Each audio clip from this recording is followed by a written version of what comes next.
fellow travelers, Mark here with Wolters World, and today we're here in Barcelona, and today we're going to answer one of your travel questions. And Chris wants to know, Wolters World, how much of my itinerary should I plan beforehand? Well, Chris, a lot of it comes down to how comfortable you are with having things wide open, or if you like to have things planned up to the last minute. And in general, looking at things, when you're looking to plan out your vacation, the things I really recommend that you plan out before you go anywhere. First off, have your first hotel where you're flying into, have that booked ahead of time. So you know where you're gonna land, where you're gonna be right away. In case your luggage doesn't make it, then they know where to send it. You have that arranged, okay? That does make you feel a little bit more comfortable knowing that I have a place to be. Also, some destinations require that you have an address to give them where you're going to be, and so therefore you already have that set up. So that's the first thing I always recommend, have that booked. Second thing I want to make sure you already have planned out and booked is your end of your trip accommodation. Where are you staying the night before you fly? Because some people are like, oh, my flight's at 5 in the afternoon in Barcelona. I'm just going to stay in Perpignan. I'll get there eventually for my flight in the afternoon. Well, guess what? There's a strike in France this weekend, so you can't get from France into Spain. So you're kind of out of luck. So what you want to do is make sure that last night or last 2 nights are already kind of planned and booked, so you have it set up so you're not worrying about it, okay? Because in the middle, you can play it by ear if you want. If you just want to backpack and check the hostels on the train while you're coming in, that's great. But those first and last ones, I really recommend you to book those and plan those ahead of time.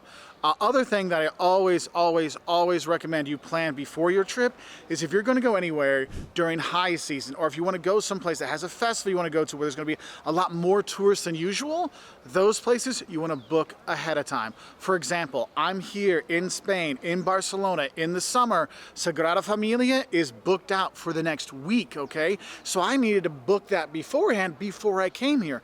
Otherwise, I'm going to miss out. So if you're going to go to some destination that you know has a lot of popular people, a lot of popular sites, I would book those things beforehand, the sites, but also your accommodation for that. And then kind of base the rest of your trip around there. And kind of going along with booking where the popular things are gonna be at popular times is also, if there's a thing you really wanna do, there's a place you really wanna go, I would definitely book your things and plan that one up before you go so you have it set in stone. This is something I wanna do. So I really wanted to go to Sagrada Familia, so I made sure I booked those tickets beforehand. I'm going to Granada in 2 weeks. I have already booked my tickets for going into the Alhambra when I'm there, because I know it's very important to me, so I want that planned out and taken care of, so I'm not at the door going, please sir, can I come in? And they're like, no, we have no more tickets, okay? And the thing is, planning is important when you travel, to have a good idea what's there, the food to have, the sights to see, that's really good, but you can over-plan. Like if you do too much planning, what happens if something messes up and then your plans are thrown out of whack? And I see people freaking out at Disney World. I've seen this a lot where people have their whole day planned out,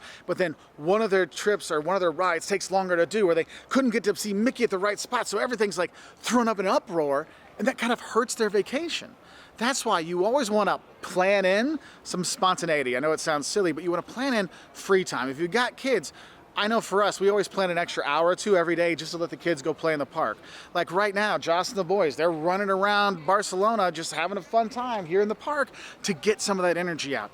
Plan that kind of downtime in there, and in case you want to stay longer at a museum, or if you want to eat longer at a tapas bar, you have that and you give that kind of extra time.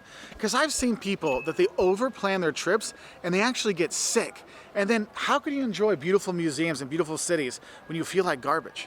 Okay, so do be aware of that. So Chris, I hope this helps you know like kind of things you really should plan before you go, and things you kind of can leave to the last minute. Anyway, if you have other travel questions, please let us know, put it in the comments below, and we'll do our best to answer your questions in a new video. Bye from here in Barcelona.